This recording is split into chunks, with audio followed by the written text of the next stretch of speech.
See, even if everything what Sanatana Hindu Dharma has given, what Vedic tradition has given is lost, but one thing, the sacred feminine worship, if that is left, if that is remaining, then the whole traditions can be alive, made alive, because that is the seed. Sanatana Hindu Dharma, which has at least 10,000 sampradayas, subsects, if all the subsects are lost for some reason, and only this one sampradaya of sacred feminine worship, the Devi worship, remains, whole thing can be brought back, because the whole thing is centered on this one, mother worship. Mother worship carries the blueprint, the hologram of whole of the Vedic tradition. And because the mother tradition carries the hologram of all the Vedic traditions, only if this tradition is alive, all the sampradaya, the 10,000 sampradaya, which are rooted or which originates from Vedas and Agama, can be revived, because the source of all that is Devi Sampradaya. So Swamiji said that the sacred feminine worship is the hologram of the Vedic tradition. There is no enlightened being on the planet Earth without worshipping the sacred feminine, including me. I am basically a Sakta. I myself followed Devi worship. From the beginning, if you see my biography and all the deities I carved, the darshan I had all mother based, Devi based. The Supreme Pontiff of Hinduism here says that he himself is a Shakta in his personal life. He himself followed Devi Parashakti to achieve the incarnationhood. He says that there is no enlightened being, there is no incarnations, there is no master on the planet Earth who achieved the highest space without worshipping the sacred feminine. Everyone who achieved the highest space, they all worshipped. They all related with, they all connected with the divine feminine worship. Swamiji himself, the first darshan he had about the gods and goddesses was Devi Parashakti. The very first yantra that he drawn was the Sri Yantra, a yantra which belongs to Devi Parashakti. The great incarnation, Sri Ramakrishna Paramahamsa, he says that the Shiva is Brahman, but Devi has the key to reach Brahman. Unless he opens, nobody can reach. So Paramashiva, who is the Brahman, Paramashiva, who is the ultimate consciousness, if anyone wants to achieve it, he has to reach to Devi, because Devi only has the key to this Brahman. Unless she opens the door to the Brahman, unless she opens the door to the ultimate consciousness, no one can reach. Very beautifully, he describes a house scene where he says, even though the husband is the owner, the key to house will be on the hip of mother. Either you have to fall at the feet of mother, or these are small sons of mother. Only they can touch that place and remove the key. Nobody else can touch. So either surrender to the mother, or people who are closer to mother, they can only reach. So considering this scene, a husband is the Paramashiva, Parabrahman, and the wife of that house is the Parashakti. So even though we want to reach to the husband, we want to reach the ultimate Brahman, one has to reach through the mother, because mother only had the key to it. And not everyone else can take the key from the hip of mother. Only either you become her son or become their small kids. Either you surrender at her feet. These are the only two ways that you can take the key from the mother's hip. Otherwise, there is no options to take the key from mother. So to worship mother, to achieve the mother, so that you can reach Paramashiva, Parabrahman, you need to relate with mother, Parashakti. Either you fall at her feet, surrender to her completely, or become her son. Now we look into the Dhyana Sloka of Devi Parashakti. Dhyana Sloka, which gives us the descriptions on how one should meditate upon Devi Parashakti. What is the form that need to be visualized? What is the form that you need to carry in your heart while worshipping Devi Parashakti, while you relate with Devi Parashakti? So this Dhyana Shloka of Devi Parashakti is from Lalita Sahasranama, which says, the Divine Mother is to be meditated upon as a shining in vermilion red body, with the triple eyes, sporting a crown of Ravi studded with a crescent moon, a face all smiles, a splendid bust, and one hand holding a jewel cup brimming with mead, and the other twirling a red lotus. So while one meditate upon Devi Parashakti, he is supposed to be meditate as considering Devi whole body as a red color. Devi whole body is red color with the three eyes. Her crown is started with the crescent moon, a face which is completely smiling, a splendid bust, and her in both hands, one hand with the brimming mead, and the other had the twirling red lotus. So when one meditates upon Devi Parashakti, to attain Devi Parashakti, to achieve oneness with Devi Parashakti, this is the form one need to be visualizing while worshipping Devi Parashakti. In the another verse, it says, I meditate on the great empress. She is red in color, and her eyes are full of compassion, and holds the noose, the gourd, the bow, and the flowery arrow in her hand. She is surrounded on all sides with power, such an anima for rays, and she is the self within me. So when we meditate upon the great empress, which is red in color, and her eyes are full of compassion. Devi Parashakti, the sacred feminine, her eyes are full of compassion. She in both hands, she has noose in one hand and gourd on other hand. She is surrounded with all the powers, Saja Anima Lagima, all the Ashtasiddhis, and she is the self within me. So she is there and she is within me also. Devi Parashakti, the ultimate pure feminine consciousness. Parashakti is the cosmic mother. It is her cosmic from which billions and billions of universes comes out and goes in. See the source where the Big Bang and black holes goes on. Parashakti is the source. Parashakti is the source energy, source power from which all of us came, in which all of us are here now, in which all of us are going to be merging. Devi Parashakti, which is not just our mother, with her we relate, but she is the mother of the whole cosmos. But she is the mother of the whole cosmos. It is her cosmic from which billions and billions of universes has come out, and billions of universes has disappeared in her. It is her cosmic where all the Big Bang, all the black holes are happening. See the source energy, not just the source energy, but the source Shakti. See the source power from which every single one of us have come. All the Brahmanda, Pindanda that we are seeing, everything has comes from her. Everything is in her only, and everything is going to emerging in her only. Out of her extreme love and compassion, Parashakti herself is manifesting through the embodied form at the Nijavatara of SPH, JGM HDH Nithyananda Paramashivam, gracing us, answering all our questions, attending to all our prayers, giving boons, healing us, revealing our past, present, and future, delivering profound spiritual truths, and ultimately giving us the experience of Paramashivoham itself. So Devi Parashakti is now manifesting through the Supreme Pontiff of Hinduism. She is embodying Supreme Pontiff of Hinduism and answering to all our prayers. She is attending to all our questions, all our prayers. Not just attending, but giving the boons, blessings, healing all the wounds that we have been carrying for the Janmas, revealing our past, present, and future. She is delivering the profound spiritual truths, taking everyone, giving everyone a conscious breakthrough, taking them to the next level, and ultimately giving the experience of Paramashivoham itself. So let us all receive Devi Parashakti.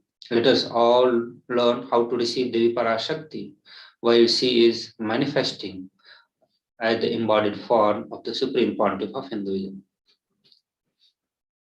In the words of Parashakti herself, she introduces herself as raising as Omkara, expressing as Vedas and Agamas, blossomed as Hrimkara, filled as Parashodasi, living in 40 triangle, the Kailasa Swamini, who is in the Kailasa Sripura Chintamani, Parashodasi, sitting as part of Paramashivam, Parameshwari, who rules the world.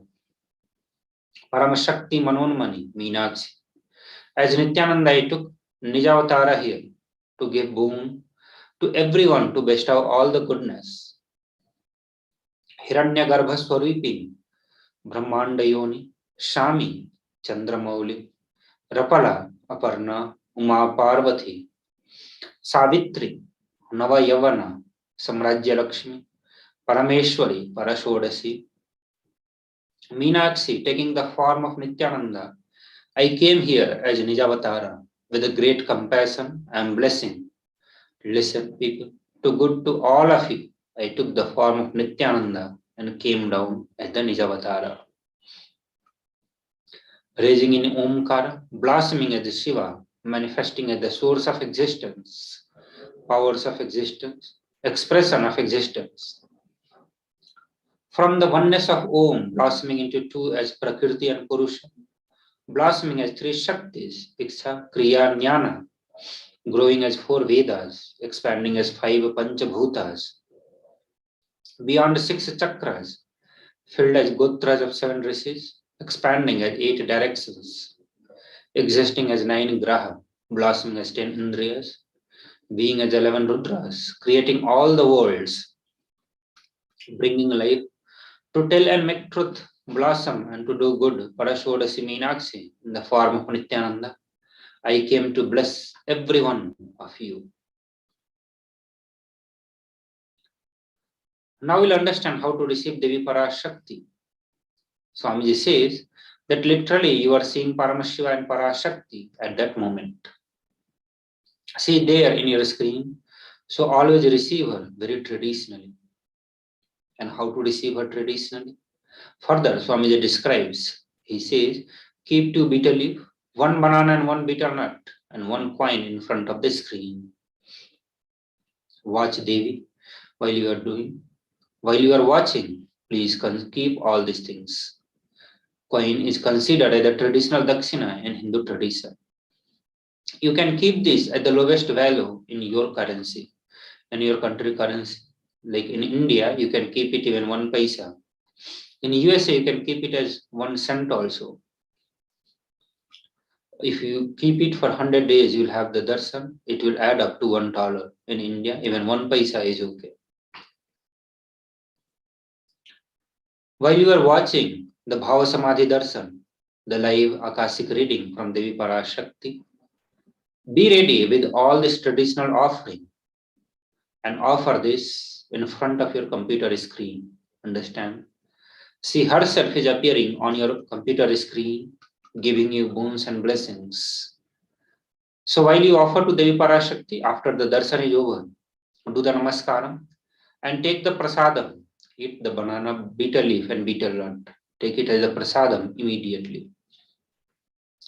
Collect all these coins and send it to LA temple. This bitter leaf, bitter nut may look too small, but in few days you will see how much it adds to your sentiment. That really is there. You will not take Devi Darshan for granted. The rituals will break your monotonous, unconscious mentality, lifestyle, and remind you, raise you to the powerful cognition. It will break your unconscious behavior. So even though this whole process of welcoming Devi Parashakti in a very traditional way may look very, very simple, but it has a very powerful impact on your mental setup. It will break your monotonous mental setup of receiving Devi Parashakti, your unconscious mental and lifestyle, and it will start reminding you, raise you to the powerful cognition. It will help you to establish the feeling connection with Devi Parashakti. It will help you to establish the devotion towards Parashakti. You will start feeling her to be very real. You will start experiencing that Devi Parashakti is real. It will break all your unconscious behavior.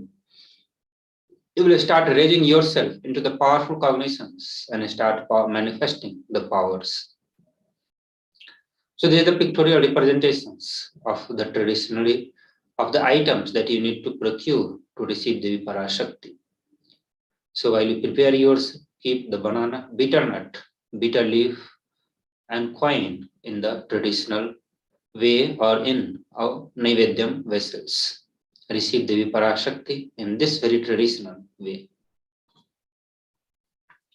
So before we move into the revelations by Devi Parashakti, the today's special revelations by Devi Parashakti, we'll take a short break, and after the break, again we will get back. Nithyananda Paramashivoham. Nithyananda Paramashivoham. Nithyananda Paramashivoham. Nithyananda Paramashivoham. Nithyananda Paramashivoham. Nithyananda Paramashivoham. Nithyananda Paramashivoham. Nithyananda Paramashivoham. Nithyananda Paramashivoham. Nithyananda Paramashivoham.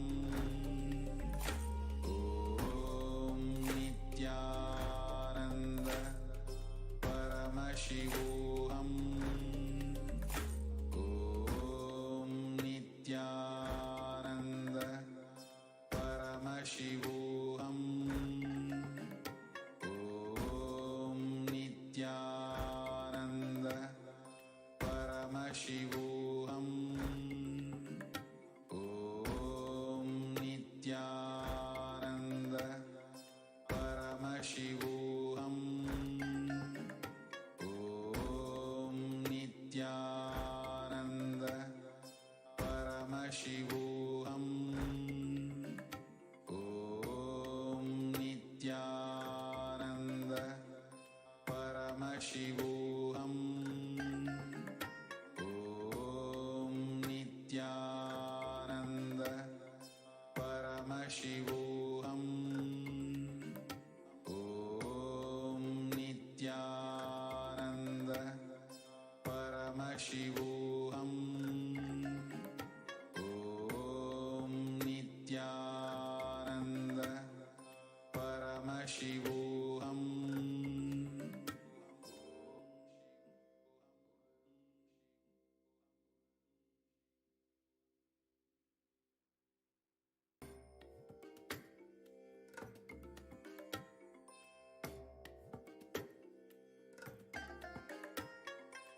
I bless you all. Let you all open all your three eyes and manifest the powers of Mahasadashiva. Om Nithyananda Paramashivoham. Om Nithyananda Paramashivoham. Om Nithyananda Paramashivoham. Om Nithyananda Paramashivoham. Om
Yes, Nithyananda Paramashivam, welcome back to the Devi Parashakti Akashic reading.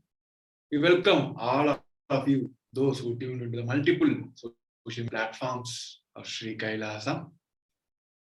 As we are getting into the new year all across the globe, today we're going to see more about the Devi's revelations about the current world, what is facing, and what is her solution for the upcoming, the bright future, the cosmic future. Till now, we have seen about how the Devi Parashakti is the source of everything in the Hindu tradition. As we see, even though anything, even though almost like Hinduism has 10,000 sampradayas, even all the sampradayas lose its power. Even if one sampradaya, which is the Devi feminine consciousness, Devi worship remain, everything can be brought back, because that is a seed at which the whole Hinduism has blossomed.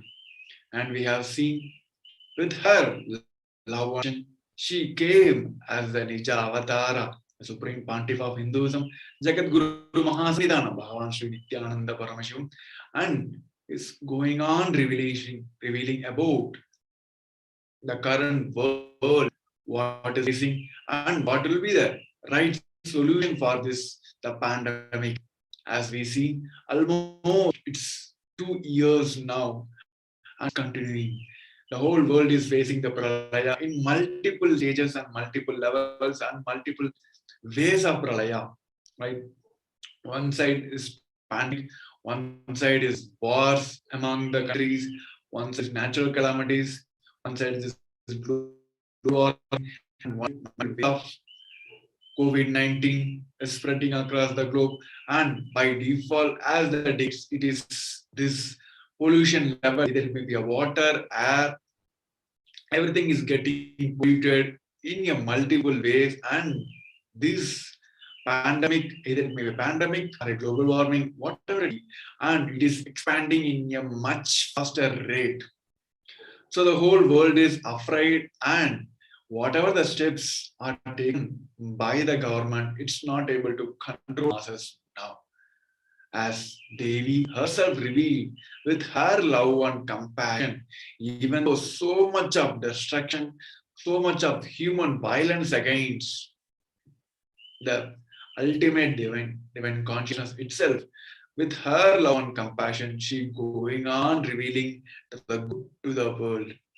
So in this segment, we're going to see about what are the Devi's revelations about the current world to the one of the questions of the devotee.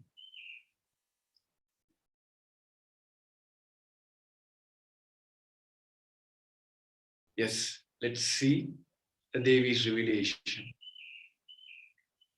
கலி முற்றி பிரளயம் துவங்கியிருக்கின்றது.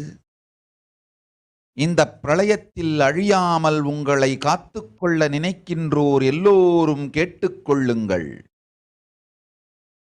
அன்பே சிவம் எனும் சத்தியத்தை உள்வாங்கி உங்களுக்கும் உங்களை சுற்றியிருப்போர் எல்லோருக்கும் அன்பை உறுதியாக கொடுங்கள். அன்பினால் பலமாக்கப்பட்ட இதயங்கள் மட்டுமே நிற்காது இயங்கும் இந்த பிரபஞ்ச பிரளயத்தில் கொரோனா எனும் கொடுநோய் மட்டுமல்லாது காற்றே விஷமாகிக் கொண்டிருக்கின்றது, நீரே விஷமாகிக் கொண்டிருக்கின்றது. எல்லாம் விஷமயமாய் ஆகிக் கொண்டிருக்கும் வேளையில் உயிர் காத்து கொள்ள வேண்டுமானால் ஒரே ஒரு உபாயமே உண்டு.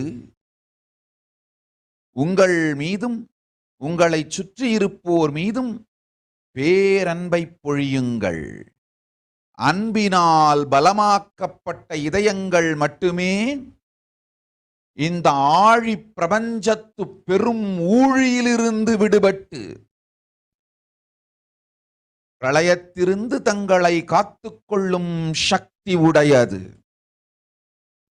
கைலாயத்து இருப்போர் எல்லோருக்கும் இது என் கட்டளை. கைலாயவாசிகளுக்கும் கைலாயத்து இருப்போர்க்கும் கைலாயத்தை நிர்வகிப்போர்க்கும் இது என் கட்டளை, மீனாட்சியின் அரச கட்டளை. உங்களுக்கும் உங்களை சுற்றி இருப்பவர்களுக்கும் உயிரெல்லாம் மலரும் அன்பை அழியுங்கள். அன்பினால் பலமாக்கப்பட்ட இதயங்கள் மட்டும்தான் இந்த ஊழி பெருந்துயரிலிருந்து விடுபட்டு மரணம் இலா பெருநிலை அடையும். அன்பே தவம், அன்பே விரதம், அன்பே அணுகுமுறை, அன்பே நேர்மை, அன்பே தர்மம். அடுத்தவருக்குள் உருவாக்கும் பயம் உங்களையே பாதிக்கும். பயத்தினால் நடக்காது.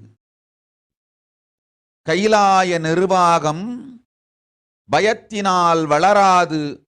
உங்கள் ஆன்மசக்தி பயத்தால் பொங்காது. குண்டலினி நல் அன்பும் அரவணைப்பும் ஆதரவும் உங்களுக்கு நீங்களே அளித்துக் கொள்ளுங்கள். சுற்றியிருக்கும் எல்லோருக்கும் அளியுங்கள்.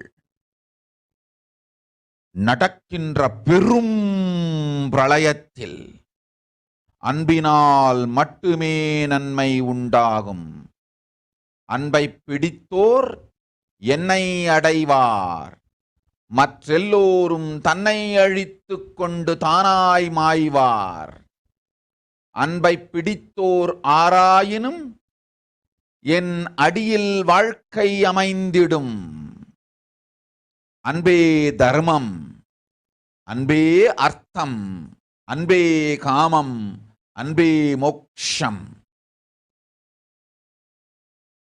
நல்ல சிந்தையோடு, நல் உணர்வோடு, நேர்மையான காதலோடு, நிறைந்த மன அன்போடு உங்களையும் உங்களை சுற்றியிருப்போரையும் நடத்தத் துவங்குங்கள்.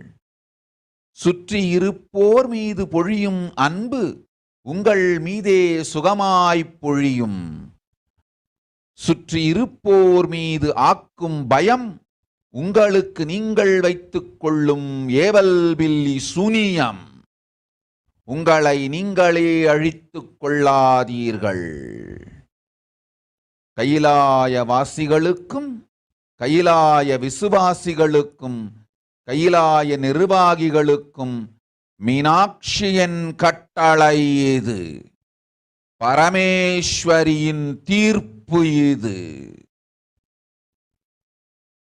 நேர்மையோடு நெஞ்சத்தில் நிறைந்த அன்பையும் காதலையும் உருவாக்கி எல்லோர்க்கும் பகிர்ந்தளியுங்கள்.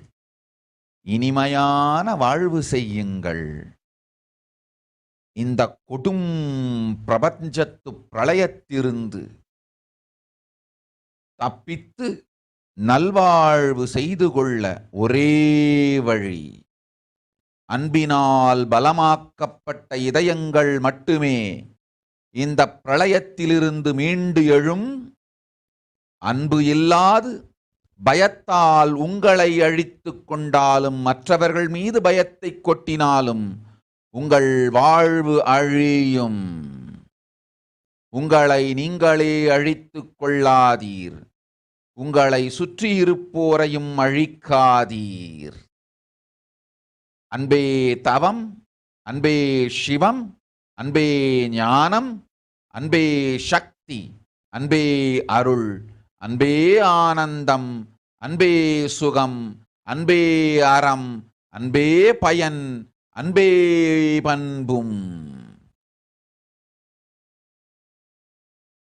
உள்ளதை உள்ளபடி மீனாட்சி உள்ளத்திருந்து எடுத்து உரைக்கின்றேன். சத்திய யுகம் செய்ய நித்திய யுகம் மலர்ந்து நாமே நேரடியாய் வந்திருக்கின்றோம். உங்கள் மீது அன்பைப் பொழிந்து சுற்றி இருப்போர் மீது அன்பை அளிக்கும் உங்கள் எல்லோரையும் அரவணைத்து அழைத்து என் பாதத்தில் அமைத்துக் கொள்வேன் ஆனந்தமாய் கைலாசத்தில். அன்பு இலாது கயமையோடு ஆடும் அத்துணை பேரும் அரக்கத்தன்மையோடு உங்களை நீங்களே அழித்துக் கொள்வீர். உங்களை காக்க அம்பிகையும் முனையேன். அச்சம் இலாது அன்போடு வாழ்ந்தால் ஆனந்தத்தொடு மீனாட்சி பதத்தில் கையிலையில் உண்டு வாழ்க்கை. சொல்லும் சத்தியத்தை கேட்டு வாழ்க்கையை சுகமாக்கிக் கொள்ளுங்கள். அச்சம் இல்லாத பேரானந்தமளிப்பேன். சொல்லும் வார்த்தையை துச்சமென நினைத்தால் அச்சத்தில் அழிந்து உங்கள் வாழ்க்கை அழிந்திடும். உங்களை நீங்களே அழித்துக் கொள்ளாதீர். மந்தர்கள் கேளுங்கள் சத்தியத்தை. நெஞ்சமெல்லாம் நேர்மையோடு நிறைந்த அன்பு உங்கள் உயிர் காக்கும் அமிர்தம். அவ்வன்பை உங்களுக்கும் அளித்துக் கொள்ளுங்கள். உங்களைச் சுற்றியிருப்போருக்கும் அளியுங்கள். எல்லோர்க்கும் அன்பளிக்க யாமே உங்கள் இதயத்திருப்பேன். தாமே வந்து சொன்னேன் சத்திய ஞானத்தை.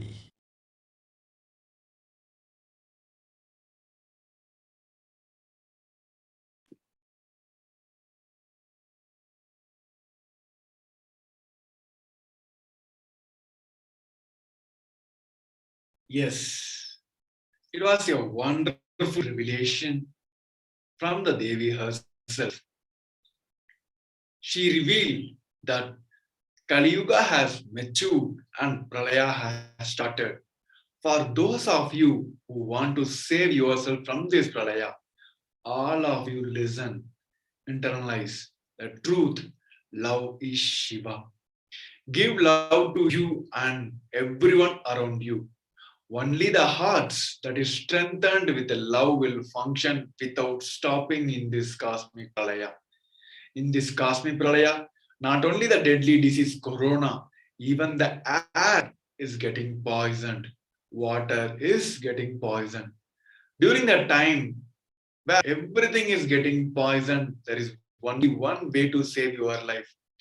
Shower great love to you and everyone around you. Only the heart that is strengthened with the love will get freed from the power of this huge cosmic deluge and have the power of saving itself from the pralaya. This is my command to everyone living in Kailasa. For Kailasa Vasis, for everyone living in Kailasa, for Kailasa administrators, this is my command, the royal command of the Meenakshi. Give love that makes the soul blossom to you and everyone around you. Only the heart is strengthened with the love will free from the era of disaster and will attain death-free state. Love is tapas, love is vrata, love is the approach, love is the honesty, love is dharma. The fear you create in others will affect you. Kailasa administration will not happen with fear. Your consciousness will not grow with the fear. Kundalini will not awaken in fear. The good love, care and support give it to yourself and everyone around you.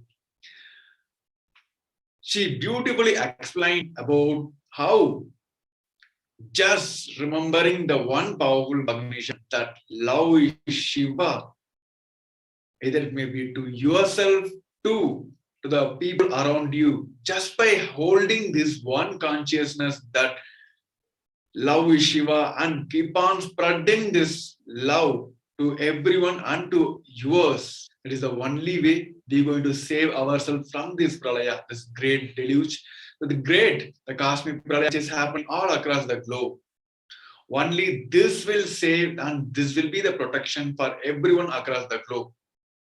It's not only the deadly coronavirus, even the air, even the water is getting poisoned.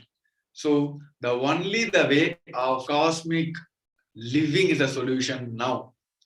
She added, saying, if your consciousness, if your heart is strengthened with the love, that only will free from this disaster and you will attain the debt-free state.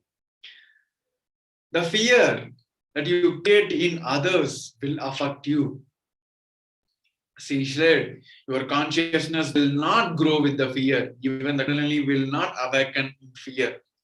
The good love, care, and support, give it to yourself and everyone around you. Only love can give goodness to you in the huge pralaya that is happening. Whoever caught hold of the love will reach me. Others will destroy themselves and die on their own. Whoever caught hold of the love will have life at my feet. Love is dharma, love is artha, love is kama, love is moksha. With good thoughts, with good feeling, with honest love, with mind filled with the love, start functioning.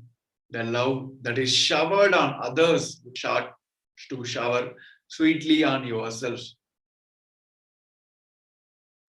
The fear that is created in others is the evil things you create on yourself.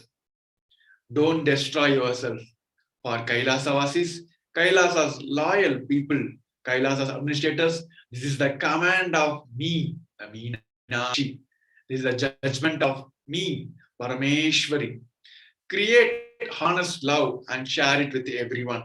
Make the happy life to save from this cosmic pralaya. And to have a good life, this is the only way.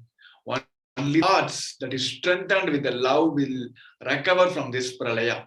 If you destroy yourself or others without love, creating fear, your life will be destroyed. Don't worry yourself. Don't destroy yourself. Don't destroy the people around you also. Love is a tapas, love is Shiva, love is jnana, love is Shakti, love is grace, love is bliss, love is pleasure, love is morality, love is outcome. Ultimately, the love is attribute, the Meenakshi. She added, saying, only if you create the honest love for yourself and the others, that is the only way we're going to get saved and save others from this pralaya. If you stop loving yourself or spreading love to the others, that is the only way, and that's going to be a great distraction for you and for the others around you. So she said, love is tapas, love is Shiva, love is jnana, love is Shakti, and love is bliss. I am telling you the truth as it is from my heart. I myself directly have come to create Satya Yuga for Nitya Yuga to blossom. Whoever showers love on themselves and people around them, I will call all at my feet blissfully in Kailasa. If love is not there, you will destroy yourself with even Ambigai will not be able to save you. Without that, if you live with love, you will have blissful life in Kailasa at the feet of Meenakshi. Listen to the truths and make your life happy. I will give great bliss without fears. If you think my words are not worthy, you will destroy your life in fear. Don't destroy yourself. Oh humans, listen to the truths. The love filled in the heart with honesty is your life-saving nectar. Give that love to you and people around. If love is given to everyone, I myself will be in your heart. I myself came and told the truth of enlightenment. She said to all the humans, the love filled in the heart with the honesty is your saving nectar. It is for everyone, those who want to get saved in this pralaya. Sharing the love is the only solution. She said, myself came and told this the truth of enlightenment. As Devi has revealed that not only it's corona pandemic, the air, the water itself is getting polluted, poisoned across the globe. It is not only the corona pralaya pandemic, it is about the air and the water, the very basic resources for human life getting poisoned out. We have seen about the air pollution. We may have studied basic science that how the air is getting polluted, how it is affecting our human life, how it's affecting the animals, even the plants, and how it is becoming the major effect to the environment, how it is spoiling the ozone layer, atmosphere, and what diseases which is related to the air pollution, and how this air pollution is becoming the major reason for the acid rain. What are the major causes for this air pollution? And the same case as water pollution, we have seen the multiple growths as we have seen in this 20th century.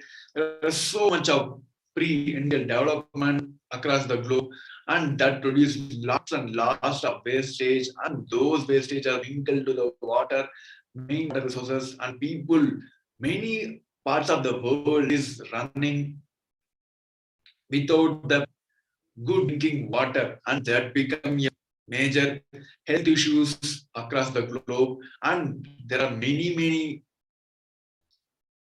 water life getting spoiled. Everything we have seen, but now in this prayer time, either it may be air pollution or it may be coronavirus pandemic spreading, or the carbon print, or the multiple variants of corona spreading across the globe is happening in a vast manner, the vulnerable manner. Even in the same air pollution which has happened before and now it is happening now, is becoming more and more vulnerable to the lives of the humans.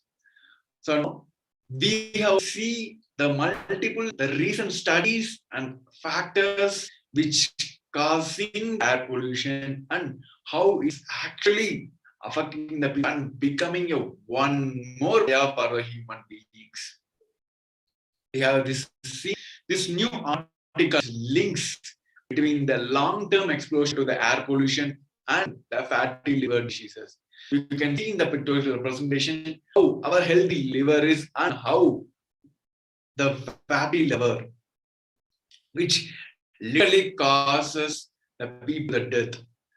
This, the metabolic associated fatty liver diseases, is a growing global health challenge and poses a sustainable economic burden. A large-scale epidemiologic study has identified links between the long-term exposure to the ambient pollution and this fatty liver disease.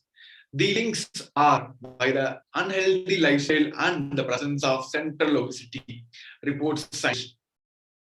The investigators an epidemiological study on the potential of ambient pollution, the risks of this fatty liver disease.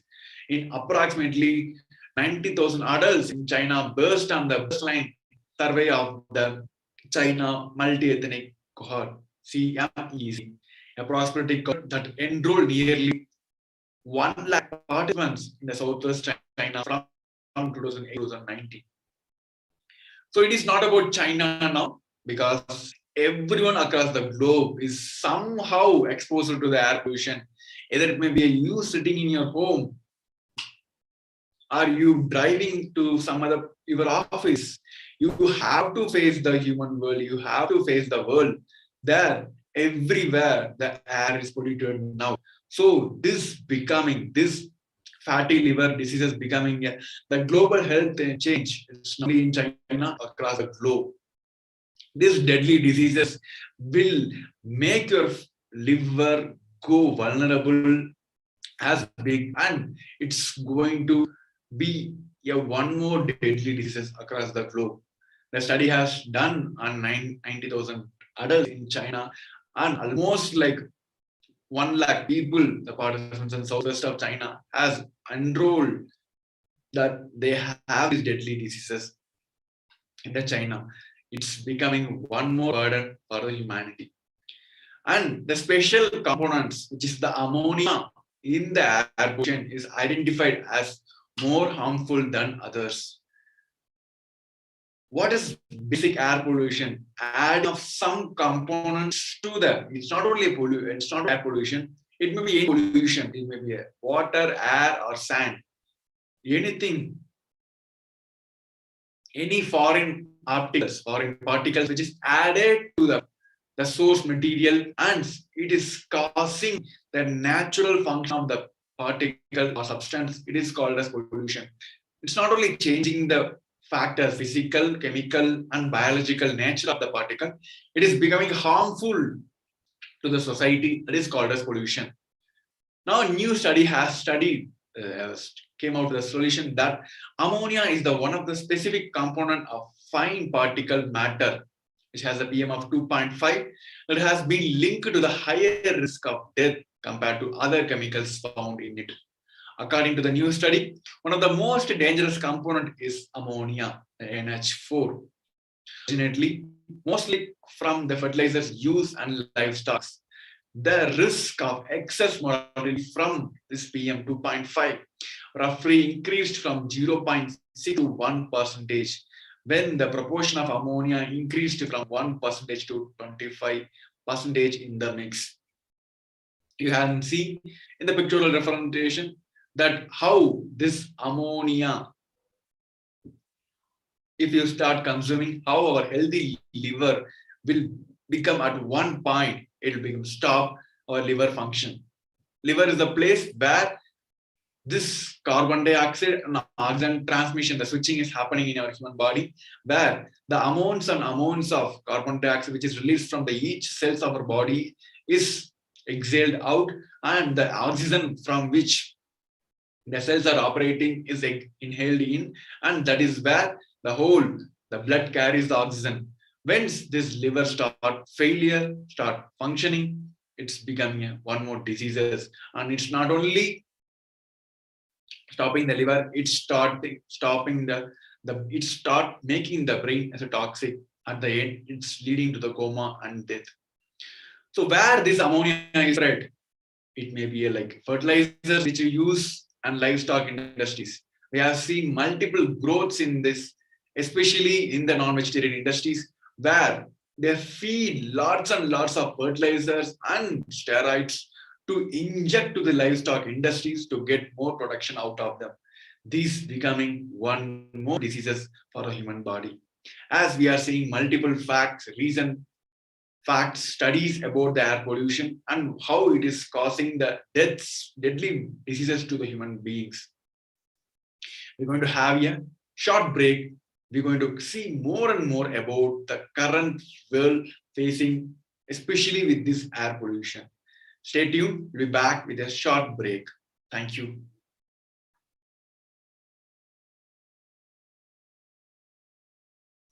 Nithyananda Paramashivoham. Om Nithyananda Paramashivoham. Om Nithyananda Paramashivoham.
Paramashivoham. Om Nithyananda Paramashivoham. Om Nithyananda Paramashivoham. Om Nithyananda Paramashivoham. Om Nithyananda Paramashivoham. Om Nithyananda Paramashivoham. Om Nithyananda Paramashivoham. Om Nithyananda Paramashivoham. Om Nithyananda Paramashivoham. Om Nithyananda. Yes. Everyone, welcome back to the Devi Parashakti Akashic reading. As we are seeing about the one other Devi's revelation about that the very air and the water is getting poisoned. It's not only the corona pandemic, even the basic air and water is getting poisoned across the globe. In this segment, we are seeing multiple studies, multiple research papers where they have seen and they have reported that this pollution is happening in the most vulnerable manner and it affecting the very lives of the people. So in this, you can see the another one study which is say about the increasing the air pollution is the rise of the very type of the lung cancer. The international team of scientists led by the NTU Singapore has linked increased air pollution to an uptick in case of lungs diseases worldwide. The same study also concluded an overall lower consumption of tobacco worldwide is statistically linked to less people contracting the lung disease. The study showed that 0.1 micrograms per cubic meter increment of black carbon, also known as the sulfur in the Earth atmosphere, is associated with that 12% increase in LADK incidence globally. It may be a very basic habit of this tobacco consuming or maybe air pollution, but at the end, it is the risk for the lung cancer. The study showed that 0.1 micrograms per cubic meter increment of black carbon just by the tobacco industry, also known as the salt in the Earth atmosphere, is associated with the 12% increase in the LADC incidence across the globe. This 0.1 microgram increment in the atmosphere becoming the 20% increase in these lung diseases across the globe. This continuous exposure of our human body to the nitrogen dioxide linked to the higher levels of biomarkers of Alzheimer's in the brain. The investigators from the BBRC, the research arm of the Pascual Foundation, in collaboration with the IS Global, have found an association in the exposure to air pollution and higher level of biomarkers of Alzheimer's diseases, particularly in individuals with elevated beta amyloid deposition in the brain. The result of the study was supported by the Akashic Foundation, have been published in Environmental Nutrition. So it is not about the moment we think about air pollution, it may be any ammonia or carbon dioxide, carbon monoxide, we just maybe at a level we may link ourselves to the lungs. But this study said about this continuous exposure of nitrogen dioxide, which is the byproduct from many outcomes, many products across the globe is this continuous exposure becoming the brain diseases. It start decaying our brain, very brain itself. The study from the BBRC Foundation Center has linked this continuous exposure of nitrogen dioxide as a high level of biomarkers in the brain. This chronic exposure to the air pollution may increase the risk for ICU admissions among the COVID-19 patients. The team of researchers conducted a retrospective analysis of more than 6,500 COVID-19 patients admitted to 7 New York City hospitals with ethnically diverse patient populations. They found that chronic exposure to the particular matter, even at the level below current regulatory threshold, was associated with the 11% high risk of mortality and 30% high risk of admission to the ICU.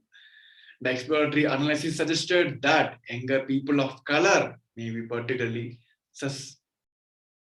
susceptible.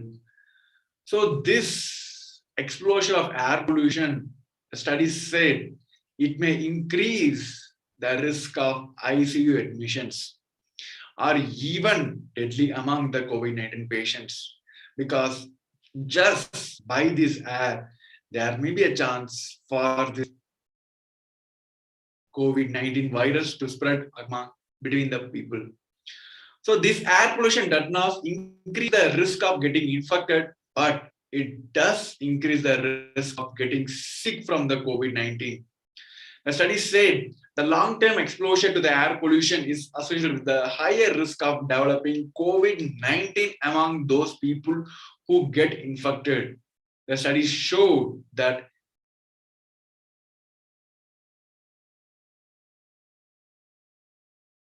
you can see in the pictorial representation that how in one area where this air pollution becoming the risk of getting infected, getting sick of this COVID-19. The same research foundation which is published this data. Now we are seeing how this 2020 is now and how it is going to be in 2030 just by this one factor this air pollution is causing to the world. Almost 1 in 3 people globally will still be mainly using the polluting cooking fuels in 2030. The research shows almost, we have seen in the pictorial representation, which is saying that almost 1/3 of the global people will be using as either maybe a food or what maybe their very basic lifestyle itself will be completely based on this polluting substance. Either maybe like their basic needs or livestock, anything, it's going to be just with this polluting surface.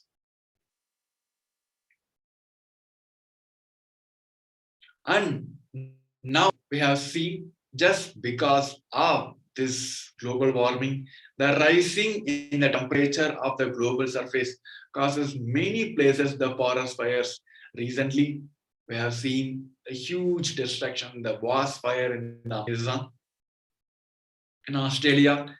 Not only the many life has lost, many carbon dioxide has been admitted to the atmosphere just by the burning of all the trees and the living animals in the Amazon. So now the research have studied more and more about these fires, forest fires, that is happening across the globe. Just by the change in the climatic across the globe, climate change across the globe, they have linked that forest fire linked to the low birth weight in newborns.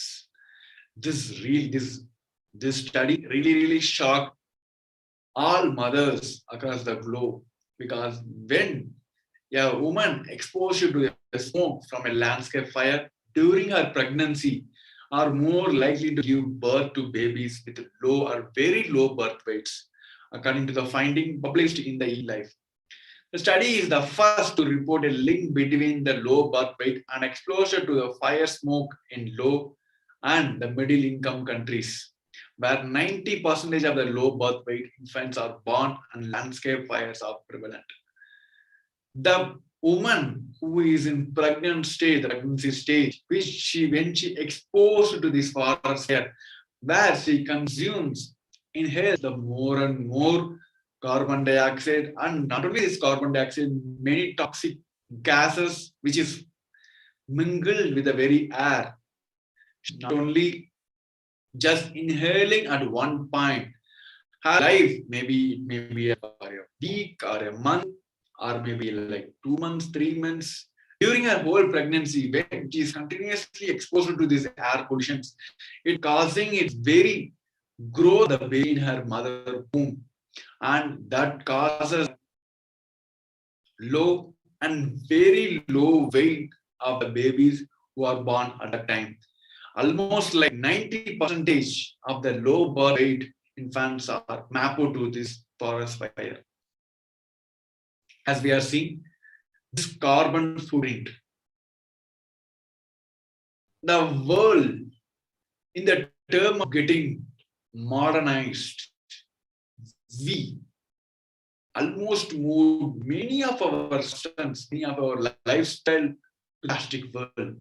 Either it may be a one reason that it is lightweight, or maybe another reason of it's cheap.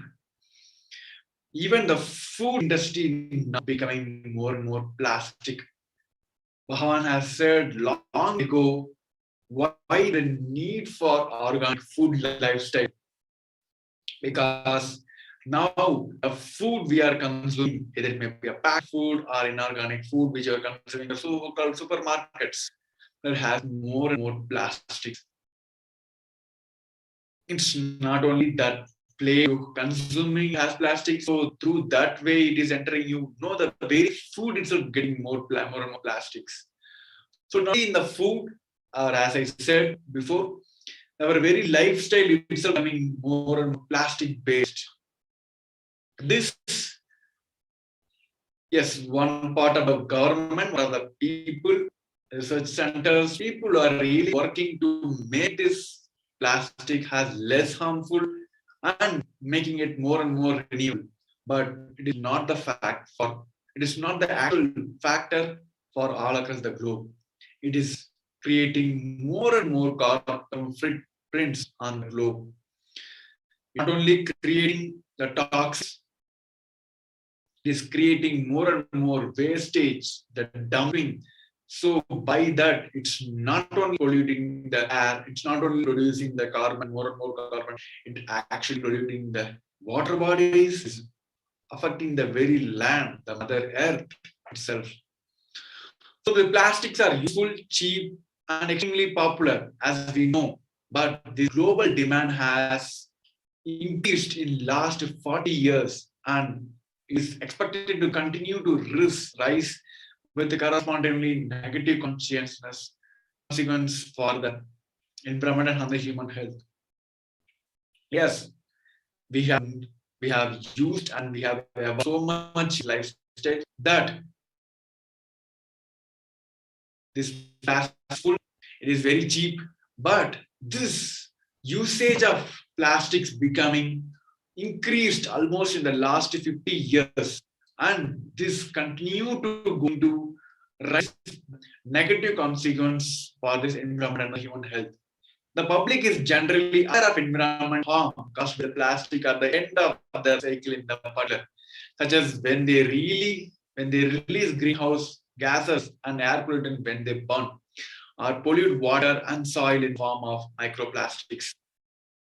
So it is the plastic is not one-time use and they get decomposed. As we know, this is not a degradable one. When this plastic is burned out, it's not going to leave the world as it is.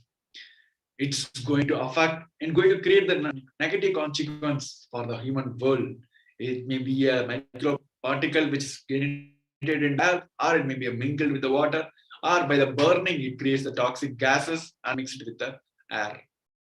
So now see this ozone layer, which is becoming more and more vulnerable just by this toxic gases, and this air pollution.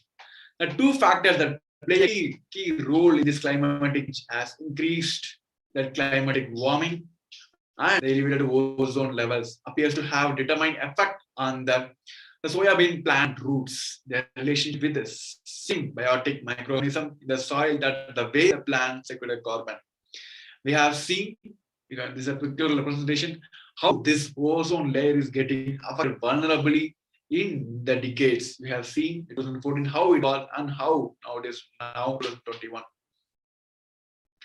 The iodine, which most of these salt industries promote as, yes, it is good for our health, but this in the desert destroys the ozone layer. This is one more study which says when the wind love the fine desert, the dust which high into the atmosphere, iodine dust can trigger the chemical reaction that destroys some air pollution, but also let greenhouse gas stick around lower and longer. The finding of this study in the journal Science Advance may force researchers to re-evaluate how particles from land can impact the chemistry of the atmosphere. This iodine, which is spread across the globe, as we see, just to get the more and more outcomes in these livestock industries, people are using so much of chemicals, and these chemicals directly getting into the lands, the very soil across the globe, especially this iodine, which is getting more and more into the land by using of urea and pesticides or fertilizers, all that, it's mingling with the very soil. When this wind react or touches or flow away from this land, it's the iodine. So the moment so the moment iodine get into the air, it's reacting with other particles in the air. So as it has the nature of chemical changes, it creates and it destroys some portions, some particles in the air. But in the larger case, it starts trapping the greenhouse gases in the atmosphere. There are still more studies are doing, the researches are happening to find out what actually the reaction which is happening, where there is a connection between this iodine, the iron from the ground, which is affecting the greenhouse gases on the atmosphere. As we know, these greenhouse gases are actually going good to the ground people by just lowering the global warming.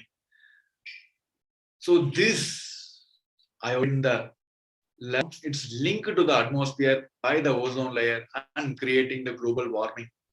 So with this global warming, we have seen the multiple factors, multiple issues of the globe. Either it may be a rising in the sea level, or it may be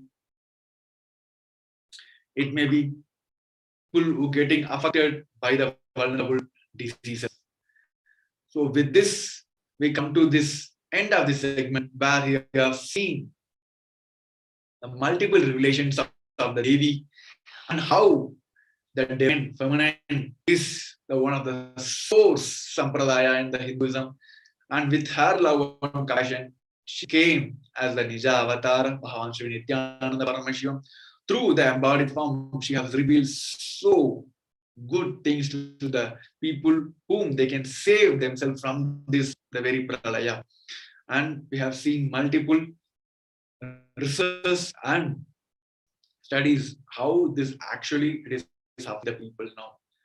So thank you for everyone, those who tune into the live Devi Parashakti Akashic reading. We're going to have more and more about, we're going to see more and more about the love and compassion of Devi. As we are getting into the new year, getting into the new life, let's have cosmic consciousness year ahead. So wishing you all a very happy new year. We're going to have the next segment coming up. Stay tuned with this. Thank you, Nithyanandam. Paramashivoham. Om Nithyananda